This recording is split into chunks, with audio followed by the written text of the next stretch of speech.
하나님 말씀 레위기 25장입니다. 하나님 말씀 레위기 25장 1절에서 12절 말씀 우리 한 절씩 교독하겠습니다. 레위기 25장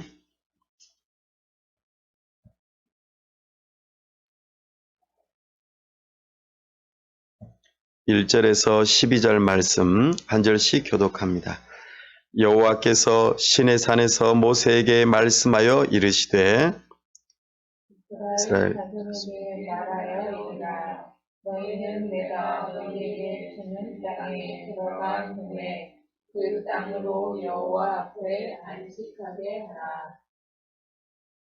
너는 6년 동안 그 밭에 파종하며 6년 동안 그 포도원을 가꾸어 그 소출을 거둘 것이나 일곱 해에는 그 땅이 쉬어 안식하게 하리니 여호와께 대한 안식이라.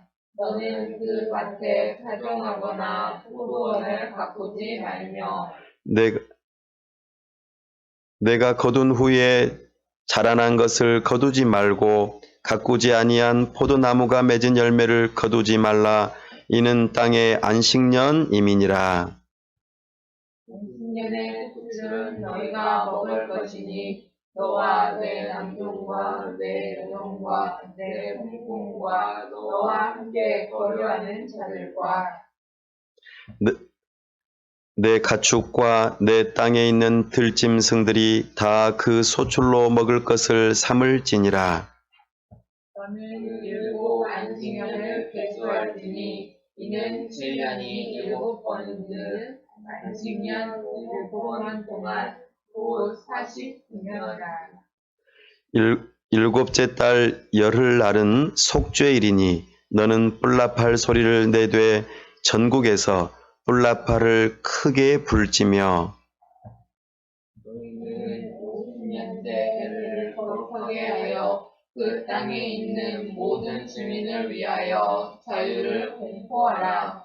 이 해는 너희에게 희년이니 너희는 각각 자기의 소유지로 돌아가며 각각 자기의 가족에게로 돌아갈지며 그 50년째 해는 너희의 희년이니 너희는 파종하지 말며 스스로 난 것을 거두지 말며 가꾸지 아니한 포도를 거두지 말라. 이는 희년 너희의 거룩한 이니라. 너희는 밭의 소출을 먹으리라. 아멘. 다 함께 기도하겠습니다. 하나님 아버지 은혜와 사랑을 감사합니다. 주일 이후로 우리가 3일 동안 지내다가 다시 이렇게 온라인으로 만납니다. 우리와 함께 하여 주시고 불쌍히 여겨 주시고 은혜 베풀어 주셔서 우리가 다시 함께 만나 하나님을 배웠고 또 하나님께 영광을 돌릴 수 있는 은혜를 허락하여 주옵소서. 특별히 우리 하나님께서 은혜 주셔서 이 시간 주님의 말씀으로 우리를 먹여주시고 우리의 영혼이 자라나며 참으로 하나님과의 만남이 있는 삶이 될 수 있도록 하나님과 동행하는 삶이 될 수 있도록 은혜 베풀어 주시옵소서.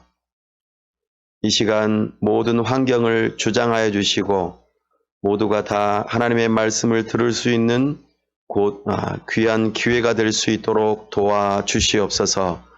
우리 주 예수 그리스도의 이름으로 기도하옵나이다. 아멘. 오늘은 레위기 강의 18번째 시간으로 안식년과 희년이라는 제목으로 주의 말씀을 선포합니다. 우리가 안식년과 희년 이렇게 표현하는데요. 이 표현이 먼저 좀 되어지기 전에 우리가 레위기의 전체적인 내용을 잠깐 살펴보도록 하겠습니다. 레위기는 무엇을 알려주는 성경입니까? 예, 하나님을 만나는 방법. 네네, 그렇죠. 우리가 하나님을 만나는 방법을 배우려면 어떤 성경을 보면 됩니까? 예, 레위기를 보면은 하나님을 만나는 방법을 배울 수 있습니다. 하나님을 만나는 방법에는 크게 세 가지가 있다고 하였습니다. 첫 번째가 무엇입니까? 예, 제사법입니다. 하나님을 만나는 아주 중요한 법이지요. 이것이 앞부분에 한번 나오고요. 뒷부분에서도 제사에 관련된 내용이긴 하지만 7가지의 절기에 대해서 뒷부분에 나타나고 있습니다. 우리가 얼마 전에 살펴보았던 내용이 바로 7가지의 절기에 대한 내용이었습니다. 이 모든 것은 제사법과 다 연결이 되어져 있습니다. 이것을 통해서 우리는 하나님을 만나는 방법을 첫 번째로 배웠습니다. 두 번째로 하나님을 만나는 방법은 무엇일까요? 네, 제사장법입니다. 제사법 이후로 나오는 것이 제사장법입니다. 우리가 제사를 통해서 하나님을 만날 수 있지만 제사장이 없으면 제사를 드릴 수가 없습니다.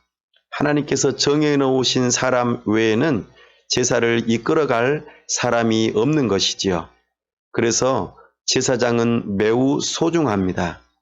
제사장은 제사를 드림으로 하나님께 나아갈 수 있는 길을 열어주는 중요한 사람입니다. 그래서 제사장은 하나님께서 정하신 계보를 따라서 거기에 해당되는 사람들, 그리고 특별히 구별되어지고 흠이 없는 사람들이 그 역할들을 감당하도록 하나님께서 그 사람들을 부르시고 그 사람들을 통하여 이제 하나님을 만나는 두 번째 방법을 허락하신 것이지요. 세 번째로 하나님을 만나는 방법은 무엇입니까? 네, 정결법입니다. 정결법이 하나님을 만나는 세 번째 방법입니다. 네. 하나님을 만나는 세 번째 방법인 정결법은 우리가 어떤 음식을 먹고 어떤 음식을 먹지 말아야 할지부터 시작해서 우리의 삶 가운데에 어떻게 해야지 정결한 삶을 살아갈 수 있을 것인지, 도덕적으로 어떠한 삶을 살아가야 할 것인지에 대해서 우리가 배우면서 그 삶을 살아가는 자들, 특별히 하나님께 나아가는 사람들은 반드시 정결해야 합니다. 다른 말로 거룩해야 합니다. 하나님 앞에 나아가는 사람들이 하나님을 만나기 위해서 정결하지 않고 거룩하지 않다면 그 사람은 죽게 되어 있고 하나님을 만날 수 없습니다. 그러니 사람들은 반드시 정결한 삶을 살아가기 위해서 애써야 하는 것이지요. 그것이 세 번째 정결법에 해당되는 것으로, 특별히 오늘 우리가 읽었던 레위기 25장에 나와 있는 내용은 그 정결법의 마지막 대목에 해당되는 부분입니다. 그래서 사람들이 도덕적으로 어떻게 살아가야 하는가에 있어서 안식년과 희년을 지키는 이 방식들로 우리가 하나님을 만나는 방법들을 우리가 더욱더 잘 알아가고자 지금 오늘 안식년과 희년을 살펴보려고 합니다. 먼저 안식년에 대해서 살펴보겠습니다.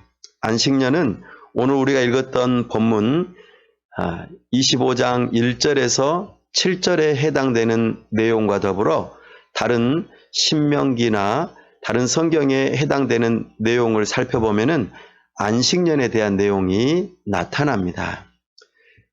오늘 본문에서는 안식년에 해야 할 일들에 대해서 주로 나타났습니다. 그리고 다른 성경에서는 안식년을 지키는 의미, 이것을 지키지 않는 백성들에게 불순종하는 백성들이 어떤 형벌을 받는지, 그리고 이 안식년이 오늘 우리가 살아가는 신약 시대에는 어떻게 적용할 수 있는지 이런 부분들을 살펴볼 수 있습니다. 그러면 오늘 본문을 따라서 안식년에 해야 할 일이 무엇인지 먼저 살펴보겠습니다.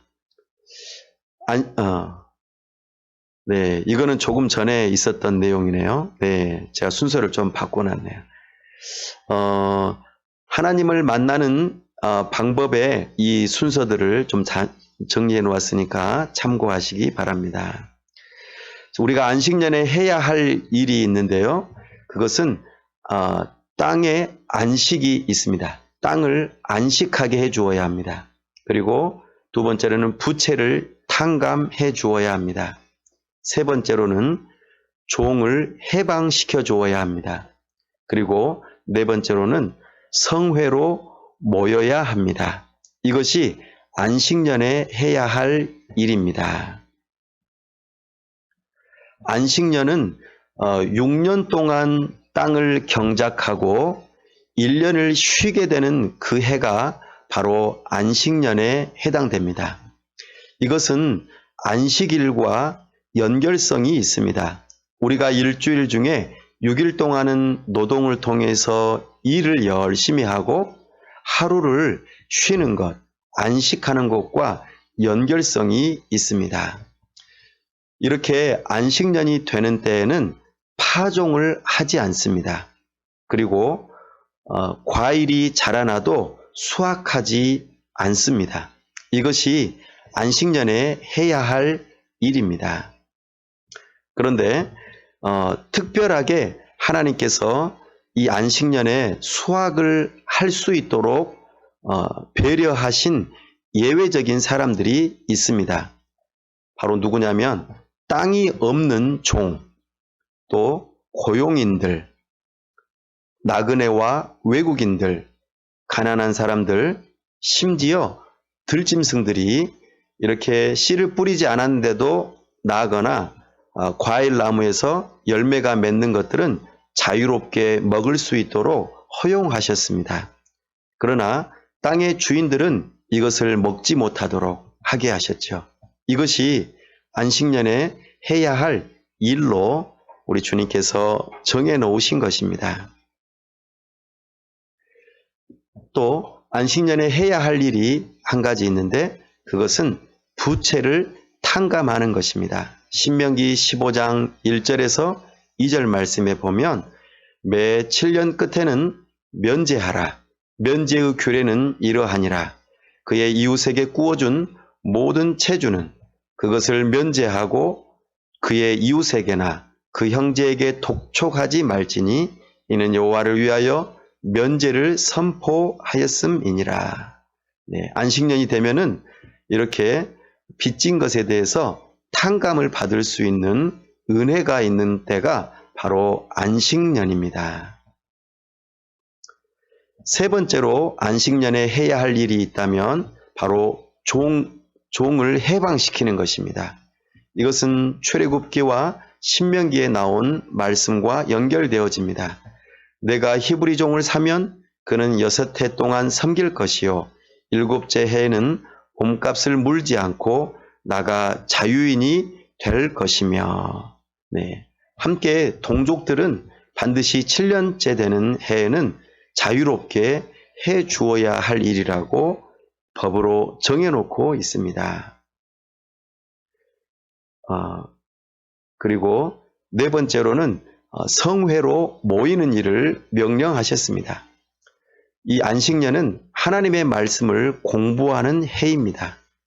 안식년의 초막절에 성회로 모여서 하나님의 율법을 가르치고 배우라고 규정하고 있습니다. 성읍 안에 거주하는 모든 사람, 유대인들뿐만 아니라 이방인들도 전부 다 함께 모여서 하나님의 말씀을 배워야 할 의무가 있다고 신명기 31장 10절에서 13절 말씀에 규정하고 있습니다. 이렇게 안식년에 해야 할 일이 4가지가 있다고 말씀을 드렸는데요. 이렇게 안식년을 지키는 의미가 있습니다. 왜 안식년을 지켜야 할까? 물론 하나님께서 명령하신 것이기 때문에 지켜야겠죠. 그러나 거기에 더 깊은 의미가 담겨 있습니다. 바로 무엇이냐면 땅의 주인이 하나님이시라는 것입니다. 그렇다면 땅의 소작이는 누구일까요? 예, 백성입니다. 그래서 진정한 땅의 주인은 하나님이십니다. 이것을 인정하는 의미로 안식년을 지키게 되어 있습니다. 나아가 하나님께서 우리를 먹여주심으로 우리와 함께 하시고 우리의 보호자가 되어 주신다는 것을 이 안식년을 통해서 의미를 담아 주십니다. 그렇게 우리를 보호하시는 하나님께서 땅을 주셨다는 것에 대해서 감사하고 예배하는 것, 이것이 안식년의 중요한 의미이죠.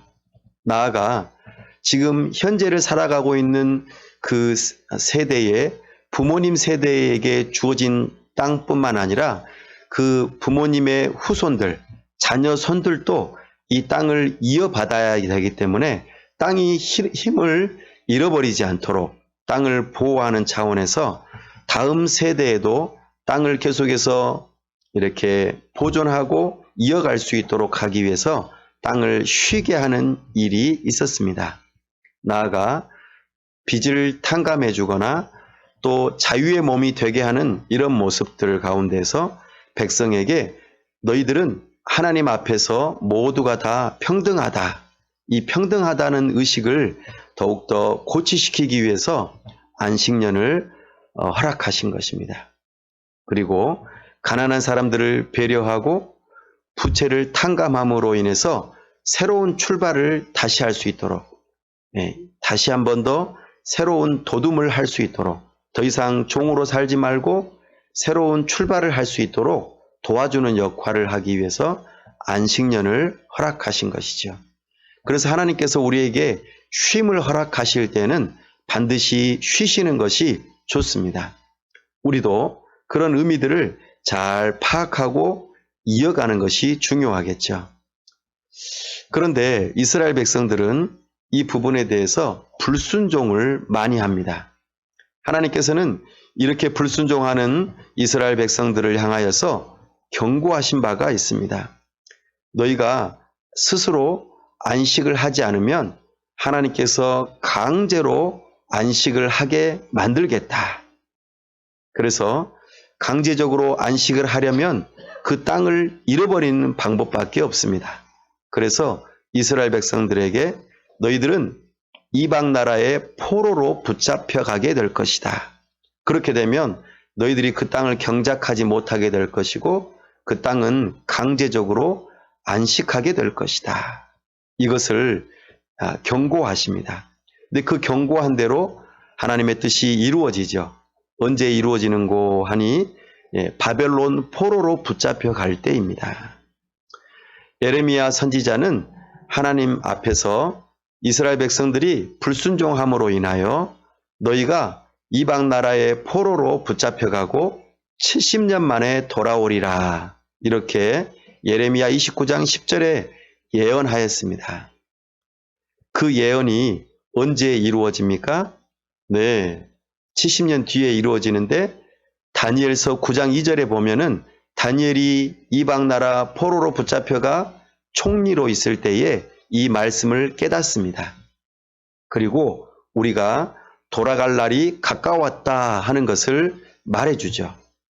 이런 방식으로 하나님께서는 불순종하는 이스라엘 백성들을 구원하시되 땅을 안식하게 하시면서 구원하시는 모습을 바라보게 됩니다.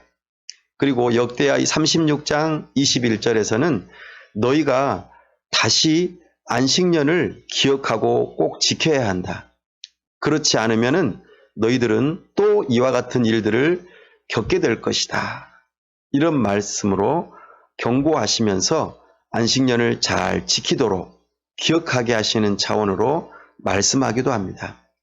사실 1년 동안 아무것도 하지 않고 있는다는 것은 잘 아시겠지만 사실은 2년 동안 양식이 없는 상황에서 살아간다는 것과 똑같은 말입니다. 그러니까 6년째 되는 때에 그 사람들의 소출이 2년 동안 일을 하지 않아도 먹고 살 수 있는 그런 양식을 주셔야만 이 안식년을 지킬 수가 있습니다. 6년째 일을 하고 그 소출이 1년 동안 일을 안 하면은 거기에 먹을 만한 양식이 있어야 되잖아요. 그리고 또 그 다음 해에도 또 씨를 뿌리고 그 다음에 열매가 자라가야 되는 그런 과정에서 기다려야 되는 시간이 있는 것이죠. 그러니까 이것은 안식년을 지킨다는 것은 정말 하나님을 향한 믿음의 증표에 해당되는 것입니다. 내가 하나님의 뜻대로 순종할 때에 하나님께서 나를 먹이신다는 그 믿음의 증표로 안식년을 지키는 것이죠. 이것이 하나님의 뜻입니다. 이제 두 번째로 이제 안식년의 신약 시대에서 이것을 어떻게 적용할 것인가 하는 부분을 살펴보고 희년으로 넘어가겠습니다. 이 안식년의 구약의 율법은 예수님께서 다 성취하셨습니다. 이것은 결국에 우리에게 어떤 의미를 주는가? 결국에는 우리 삶의 주인은 누구라는 것입니까? 바로 하나님이라는 것입니다. 그러면 우리는 누구입니까? 하나님께서 맡겨주신 것을 관리를 잘하는 청직이라는 것이죠. 그래서 우리는 안식년을 지키는 이 의미가 청지기로서 오늘 우리에게 맡겨주신 것들을 잘 관리하고 성실하게 일들을 감당하면서 하나님의 주권을 인정하라는 것입니다. 나아가 교회 공동체는 가난한 사람을 배려하고 도울 수 있는 교회 공동체가 되어야 한다는 것을 이 안식년을 통하여 우리에게 가르쳐 줍니다. 그리고 교회는 국가에서 펼치는 사회복지 정책에 관심을 가지라고 말씀하시는 내용입니다.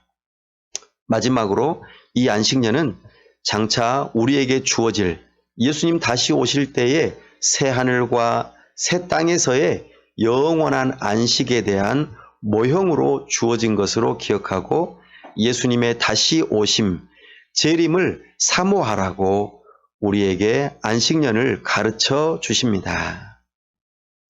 여기까지가 오늘 우리가 읽었던 레위기 25장 1절에서 7절까지의 안식년에 관련된 내용입니다.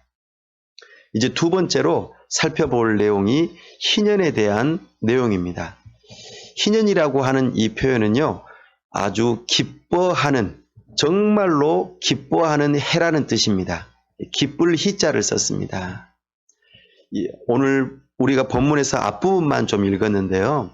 희년에 대한 일반적인 규정을 살펴보고 토지 반환에 대한 규정과 노예 해방에 대한 규정, 희년의 신약시대의 적용을 마저 살펴보려고 합니다. 먼저 우리가 읽었던 본문에서는요, 희년에 대한 일반적인 규정들을 알려줍니다.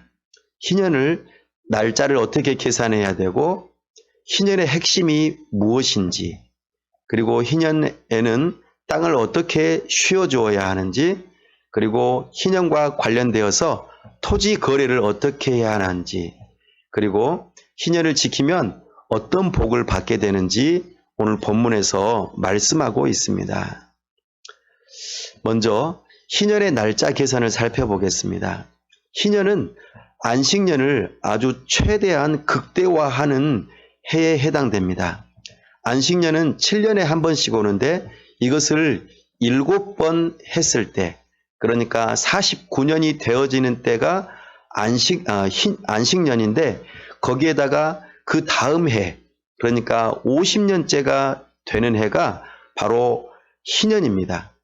다시 말씀드려서 안식년도 한번 지켜야 되고 희년도 한번 지켜야 되고, 그리고 그 다음 해 또 농사를 하는 것은 해야겠지만 사실 3년 동안 양식이 주어지지 않는 때입니다. 이것이 50년 만에 한 번씩 오는 해인 것이죠. 그래서 50년째가 되는 해에 우리식으로 말하자면 이스라엘의 설날에 해당되는 속죄일 7월 10일, 7월 달이 그들에게는 설날에 해당됩니다. 그래서 7월 10일이 대속죄일인데 그때에 나팔을 붑니다. 그러면은 희년이 시작되는 것이죠. 이스라엘의 완전한 구원이 시작되는 것을 의미하는 해가 바로 희년입니다. 이때에 뿔나팔을 불도록 되어 있습니다. 뿔나팔을 분다. 이것이 희년이라는 의미와 연결되어집니다. 희년의 핵심은 무엇이냐면 두 가지입니다. 토지를 반환하는 것과 노예의 해방입니다. 토지 반환과 노예 해방. 우리는 삶을 살아가면서 늘 이렇게 부자로 살면 참 좋을 텐데 때로는 어려워지고 힘들어져서 빚을 지는 때가 있습니다. 이 성경 시대도 마찬가지입니다. 사람들이 빚을 많이 지다 보면은 그 빚 때문에 자기가 가지고 있던 땅을 팔아야만 했습니다. 네, 물론 이 땅은 자기 소유주로 되어 있지만 하나님께서 주신 것은 사용권이죠. 이 땅을 누군가에게 팔아서 그것으로 생계를 이어가야 되는 상황이 되는 것이죠. 땅을 팔아서 먹고 살았는데 그래도 형편이 나아지지 않으면 자기 자신들의 몸을 종으로 팔아서 거기에서 일을 해주면서 먹고 사는 그런 방식으로 삶을 살아가게 되는 것입니다. 그런데 이것을 회복되는 때가 있다 하는 것이죠. 그때가 언제냐면 바로 이 희년입니다. 부채가 탕감되어집니다. 그러니까 이제 빚을 더 이상 갚지 않아도 되는 그런 상황이 되기도 하고 종으로 팔렸던 그 신분에서 해방되는 때가 바로 희년에 해당되는 때입니다. 정말 은혜의 해이죠. 이 희년에는 반드시 씨를 뿌려서 곡식을 추수하는 일을 해서는 안 됩니다. 그리고 과일을 추수해서도 안 되고요. 네, 이것은 안식년과 비슷하죠. 그러나 스스로 난 것은 땅이 없는 사람들은 먹을 수 있도록 이것도 안식년과 동일합니다. 그래서 희년에서는 안식년과 동일하게 되어지되 2년 동안 땅을 갈지 않기 때문에 여기에서 소출을 얻지 않기 때문에 하나님의 공급하심을 믿는 믿음이 굉장히 중요합니다. 실제로는 약 3년 동안 얻을 수 있는 것이 땅으로부터 얻을 수 있는 것이 많지 않은 때가 바로 이 희년의 때이죠. 근데 하나님께서 이 정도로 책임지시고 보호하시겠다라는 약속인데요. 이것을 믿는 믿음을 가지면 얼마나 좋겠습니까? 근데 사람들이 이것을 믿기가 어려워했습니다. 우리는 희년을 통해서 토지 거래라는 것을 새롭게 배울 필요가 있습니다. 땅의 소유권은 누구에게 있다고 하였습니까? 하나님께 있습니다. 그러면 우리 백성들은 땅에 대해서 어떤 권리를 가지고 있습니까? 사용권이 있습니다. 이것이 하나님께서 땅에 대한 하나님의 뜻입니다. 땅은 하나님의 것입니다. 그래서 우리가 형편이 어려워서 누군가에게 팔 수는 있지만 어느 순간에는 반드시 돌려주어야만 하는 그런 것이죠. 이 땅을 돌려줄 때에는 땅값을 받고 돌려줍니다. 그래서 희년이 되기 전에 이 땅을 되찾고 싶으면 당시 희년의 시세가 얼마인지를 기준으로 삼고 땅값을 계산해서 땅을 돌려받는 일들이 있었습니다. 이것이 성경에서 주로 땅을 거래하는 방식이었습니다. 희년을 잘 지키면은 우리 하나님께서 약속하신 바가 있습니다. 오늘 우리가 본문을 읽지는 않았습니다만 25장 18절에서 19절에서는 하나님께서 희년을 잘 지키면은 안전을 보장하시겠다고 약속하셨습니다. 그리고 20절에서 22절 말씀에서는 모든 필요를 채워주시겠다고 약속하셨습니다. 심지어는 3년의 양식을 말이죠. 너무나도 엄청난 약속입니다. 네. 우리가 이 토지 반환에 대한 규정을 살펴보면서 우리는 몇 가지 원리들을 알아갈 수 있습니다. 이 토지법은 이스라엘 백성들에게는 매우 소중한데요. 이것은 오늘날 우리에게도 매우 소중합니다. 토지법이라는 것 때문에 사실 부동산 때문에 이 나라가 어떻게 살아나기도 하고 어떻게 망하기도 하는 그 근거가 되는 것이 부동산 문제이기 때문입니다. 그래서 성경에서는 이 토지법에 대한 기본 원리를 말하기도 하고 또 기업 무르기를 하는 3가지 방법, 기업 무르기의 예외적인 경우, 또 이자 금지법 이와 같은 것들을 성경에서 이어서 말씀하고 있습니다. 토지법의 기본 원리는요, 토지 소유권과 토지 사용권에 대한 원리를 말하고 있습니다. 토지의 소유권은 하나님께 있고 사용권은 사람에게 있다는 것을 말씀하시는 것이죠. 그래서 매매하되 영구히 팔지 못하도록 하나님께서는 정해 놓으셨습니다. 나아가 토지 무르기법이 있습니다. 이것은 사용권을 되찾는 법을 의미합니다. 이것이 그 뒤 이어지는 말씀에 해당되어집니다. 그렇다면 토지를 반환에 대한 규정 가운데서 기업 무르기를 하는 3가지 방법이 있습니다. 25절 말씀에 보면은요, 기업을 무르는 데 있어서, 그러니까 땅을 되찾는 데 있어서 가장 우선순위를 누구에게 주냐면 가장 가까운 친척에게 줍니다. 이 기업을 무른다는 표현이 무슨 말이냐면 누군가가 구원해 준다라는 의미입니다. 다시 말씀드려서 기업을 무르는 사람을 가리켜 구속자라고 말하고 있습니다. 또는 26절에서 27절 말씀에 보면은 자기 자신이 토지를 무를 수 있는 돈이 있으면은 직접 무를 수도 있다고 말합니다. 다시 되찾을 수 있다 그 말입니다.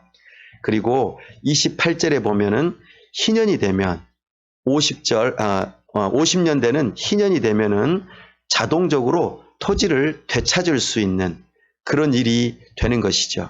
이것은 무엇을 의미하냐면 하나님께서 우리의 친척이 되어주시고 하나님께서 우리의 구속자가 되신다는 것을 의미하는 제도입니다. 근데 기업 무르기, 그러니까 토지를 되찾아가는 것에 있어서 예외적인 경우가 있습니다. 이렇습니다. 좀 재미있는데요. 집을 판 경우입니다. 도시에 집이 있으면 1년 안에만 물을 수 있습니다. 되찾을 수 있습니다.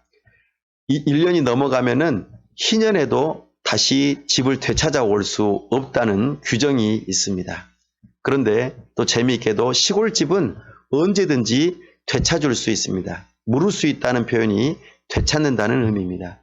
물론 희년에도 되찾을 수 있습니다. 이것은 무엇을 의미하냐면 시골집의 경우는 농사를 지을 수 있는 곳이기 때문에 더더욱이나 사람들의 그 생명을 유지하는 차원에서 이 시골집은 되찾을 수 있도록 하게 하셨던 것이죠. 나아가 레위인의 집과 토지의 경우는 좀 다릅니다.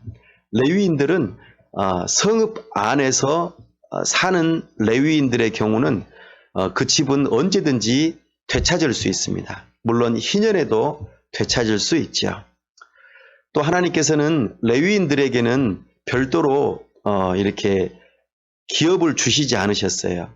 대신에 각각의 지파별로 딸린 목초지를 주셔가지고 거기에서 먹고 살 수 있도록 하게 해주셨습니다.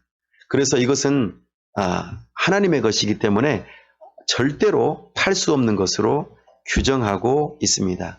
레위인들은 반드시 먹고 살아야지만이 그 성읍의 각 지파들을 교육시키고 하나님께로 이끄는 그 일들을 할 수 있기 때문이었습니다. 나아가 이자 금지법이 있습니다. 이것은 신명기에서 더 분명하게 드러나는데요. 가난한 이스라엘 백성에게 형편이 어려울 때에는 이자를 받지 말고 무료로 대출을 해주라고 그렇게 하는 법입니다. 물론 이것은 그때 당시의 법입니다. 오늘날 무료로 은행에서 대출해 줄 수는 없죠. 왜냐하면 은행은 수익을 위한 대출에 기초한 금융업이기 때문에 이것을 금지하는 것은 아닙니다. 이것을 좀 참고하시기 바랍니다. 나아가 이제 노예 해방에 대한 규정을 잠시 말씀드리겠습니다. 이제 이 부분이 희년의 마지막에 해당되는 내용입니다. 특별히 이스라엘 백성끼리 노예가 될 경우가 있겠죠. 이럴 때에는 같은 동족이기 때문에 그들을 종으로 여기지 말고 품꾼으로 대하라고 말합니다. 그러니까 노블 줘서 일을 시키는 그런 사람으로 여기라 그 말입니다. 희년에 그의 자녀를 데리고 돌아가게 하는 일들도 하게 하고 형제들끼리 가혹 행위를 하지 말라고 규정하고 있습니다. 그러나 이방인이 노예가 될 때에는 가문의 재산이 되어 계속해서 상속할 수 있다고 말합니다. 희년에도 돌려보내지 않아도 됩니다. 네. 이것은 구약에 제한되어진 겁니다.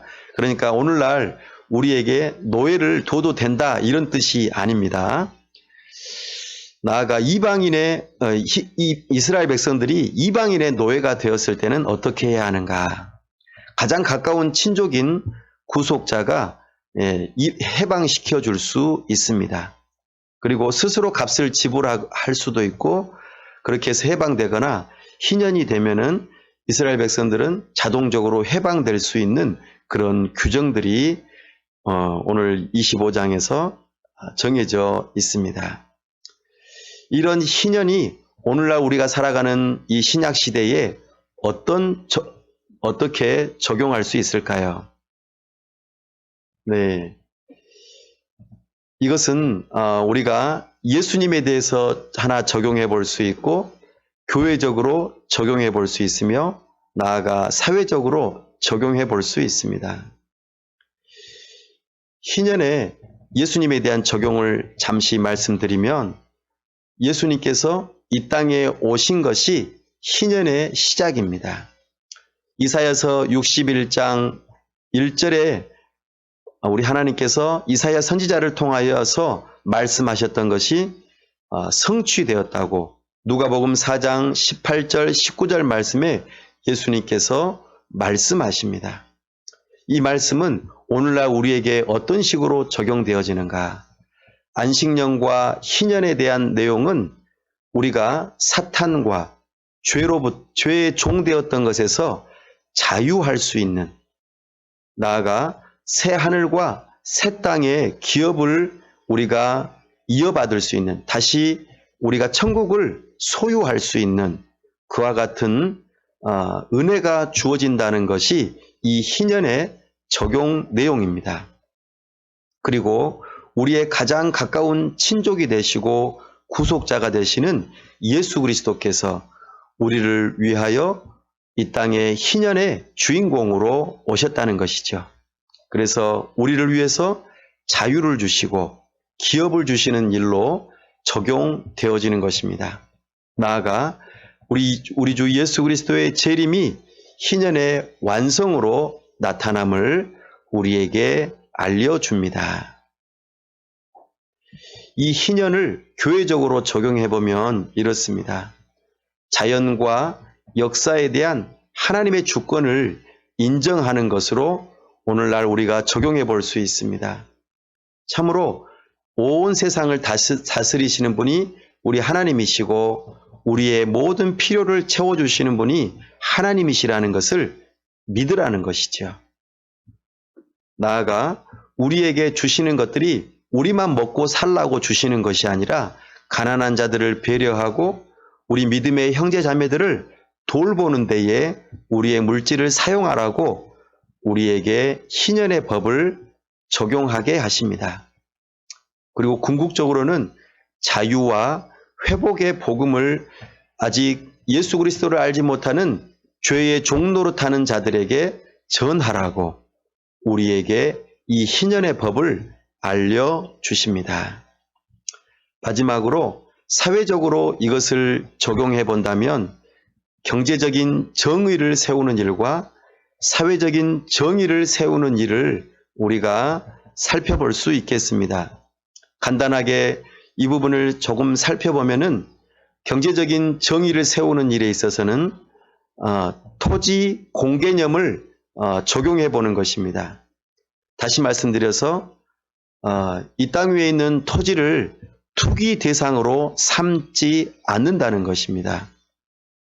그렇다면은 국가는 토지에서 발생하는 가치에 세금을 매기고 거기에서 생겨나는 토지세의 혜택을 국민 모두에게 돌려주는 이와 같은 토지 공개념을 사용해서 부의 분배를 재분배를 이루고 경제적인 정의를 이루는 일로 희년을 적용하라고 우리에게 가르쳐 주십니다.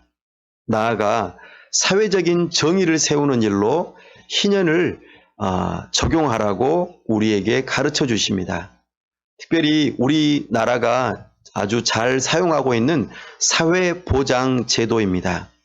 우리의 가까운 가족과 특별히 사회적인 약자를 보호하는 차원에서 사회보장제도를 만들어서 특별히 우리가 의료보험이라든지 또 의료보험과 포함된 4대 보험 이와 같은 것들을 통하여서 우리가 저렴한 비용을 들이고서도 여러 가지 의료 혜택이나 여러 가지 우리가 사회적인 보장을 받을 수 있는 제도들을 적용해서 또한 그것이 우리 국내에 있는 사람들뿐만 아니라 사회적인 약자들, 외국에서 들어온 사람들, 또 여러 사람들을 도울 수 있는 길들로 나아가라고 우리에게 희년의 법을 적용할 수 있도록 우리에게 가르쳐 주십니다. 오늘 우리는 안식년과 희년이라고 하는 법을 통하여서 하나님 앞에서 우리가 하나님을 만난 사람으로서 어떻게 살아가야 하는가? 우리가 하나님을 만나는 사람으로서 이웃을 어떻게 사랑해야 하는가? 이 법을 오늘 우리가 배웠습니다. 이 법을 묵상해 보시고 또 이 말씀을 듣는 가운데에 나에게 와닿았던 부분들이 있다면 그 말씀을 따라 쉬는 것과 더불어 하나님의 말씀을 더욱더 연구하고 하나님의 말씀을 따라 자유를 선포하고 또 부를 재분배하며 하나님께서 기뻐하시는 연약한 자들을 돕는 일에 우리가 쓰임받을 수 있기를 원합니다. 우리 교회가 이 일에 참으로 귀하게 드려지는 그렇게 삶을 살아가는 믿음의 공동체가 다 될 수 있기를 간절히 바랍니다.